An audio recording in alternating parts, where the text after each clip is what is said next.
पनीर से बने व्यंजन हम भारतीयों में खासा लोकप्रिय है।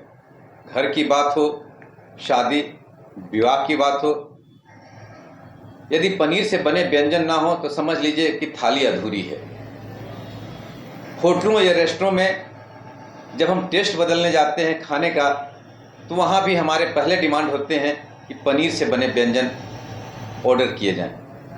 लेकिन यदि आप इसके शौकीन हैं और लगातार खा रहे हैं तो थोड़ा हो जाएं सावधान। अब आप सोच रहे होंगे हम आपको सावधान क्यों कर रहे हैं? क्या हम आपको पनीर खाने से रोक रहे हैं? आखिर हमारी क्या बिसात कि हम आपको पनीर खाने से रोकें, और हम रोकना भी नहीं चाहते।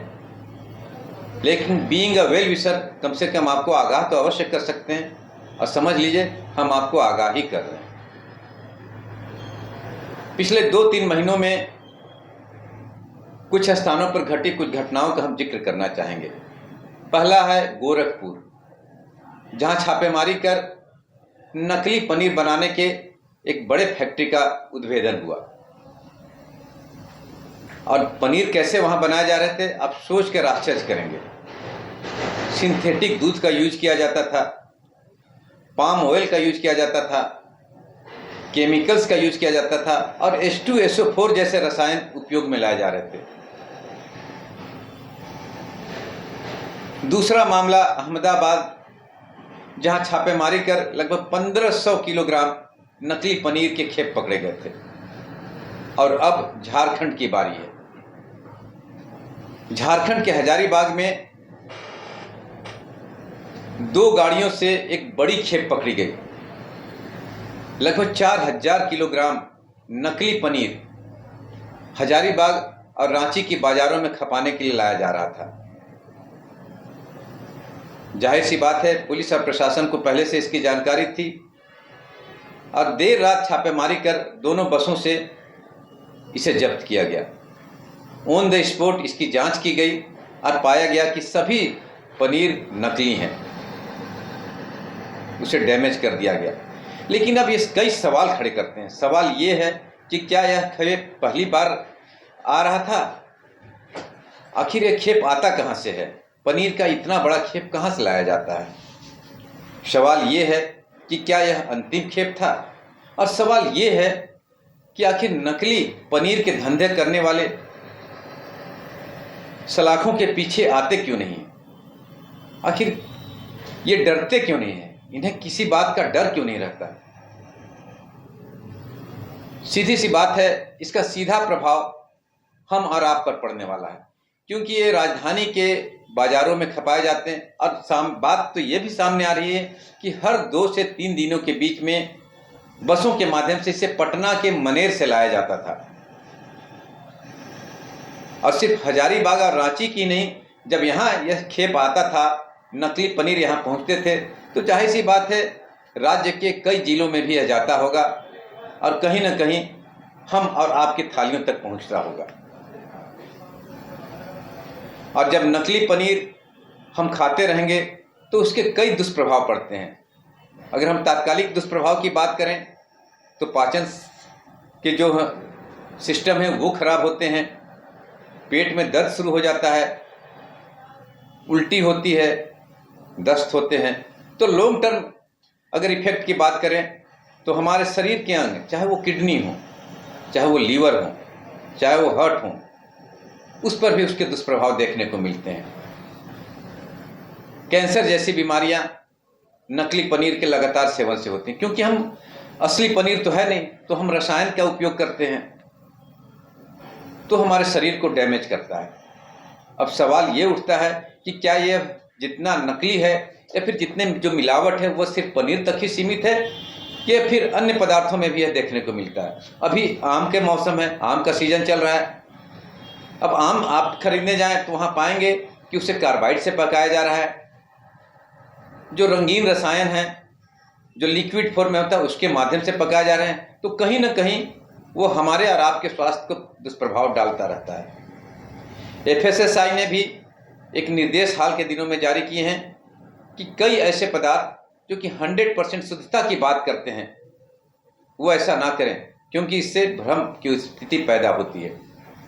और दूसरी बात, अगर हम फलों को पकाने की बात की जाए तो कार्बाइड और वैसे रसायन, वैसे रंगीन रसायन जिनका उपयोग कर फलों को पकाया जाता है, उसको लेकर सख्त निर्देश जारी किए हैं। लेकिन सवाल ये उठता है कि क्या यह निर्देश पूरी तरह से पालन हो पाता है? ऐसा नहीं है कि फूड सेफ्टी से जुड़े हुए अधिकारी इसकी जांच नहीं करते हैं, लेकिन इसका फलाफल क्या आता है, कितनी सजा हो पाती है, यह शायद हम और आप तक पहुंच नहीं पाता है।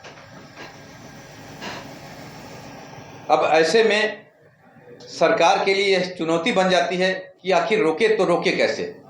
हालांकि एक और सरकार की बात की जाए तो नित नए अस्पताल खोलने की बात की जाती है, डॉक्टरों की संख्या लगातार बढ़ाए जाने की बात की जाती है, आयुष्मान योजना या फिर अन्य स्वास्थ्य योजनाएं जो कि राज्य सरकार की ओर से चलाई जा रही है उसकी घोषणा की जाती है और लोगों को राहत देने की बात होती है ताकि यदि वो बीमार पड़े तो उन्हें किसी प्रकार की दिक्कत ना हो।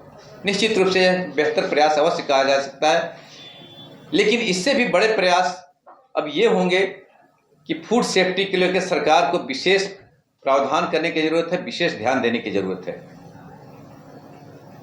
फूड सेफ्टी अधिकारी की अगर झारखंड की बात करें तो या फिर अन्य राज्यों की बात करें तो चाहे पर्व त्यौहार हो, चाहे होली हो, दीपावली हो, दशहरा हो, छठ हो या फिर अन्य त्यौहार हो, उस दौरान फूड सेफ्टी अधिकारियों की तरफ से होटलों में जाकर छापेमारी की बात सामने आती है और यह बात भी सामने आती है कि वहां पर नकली पनीर पकड़े जा रहे हैं, जो सामान बन रहे हैं उसमें रसायन का उपयोग होता है, उसमें रंग का उपयोग होता है, लेकिन यह बात सिर्फ आई गई हो जाती है। न तो अखबारों के लिए बड़ी सुर्खी बन पाती है और न टीवी चैनलों में डिबेट का विषय बन पाता है, जबकि हमारे और आपके स्वास्थ्य के साथ पूरी तरह से खिलवाड़ हो रहा है, इससे इनकार नहीं किया जा सकता। ऐसे में सरकार के लिए एक चुनौती यह है कि फूड सेफ्टी विभाग को एक अलग विभाग के रूप में इंगित करें, एक अलग मंत्रालय का गठन हो और न केवल जिले में एक लिमिटेड संख्या में फूड सेफ्टी अधिकारी की नियुक्ति हो, बल्कि प्रत्येक वार्ड में, प्रत्येक सब डिवीजन में और प्रत्येक ब्लॉक में फूड सेफ्टी अधिकारी की नियुक्ति की जाए, जो कि समय समय पर सभी पदार्थों की रैंडम जांच करें और जो भी नकली पदार्थ बेचते हुए पाए जाते हैं या फिर जहां इसका निर्माण होता है, नकेल उन तक कसी जाए। कानून का शिकंजा भी मजबूत हो, कड़े कानून बनाए जाएं। इसके अलावा सरकार को ऐसे लोगों पर अकाउंटेबिलिटी भी तय करने की जरूरत है। फूड सेफ्टी अधिकारियों पर अकाउंटेबिलिटी भी तय की जानी चाहिए ताकि उन्हें भी डर रहे कि यदि वे लापरवाही बरतते हैं तो निश्चित रूप से उन पर भी कार्रवाई हो सकती है।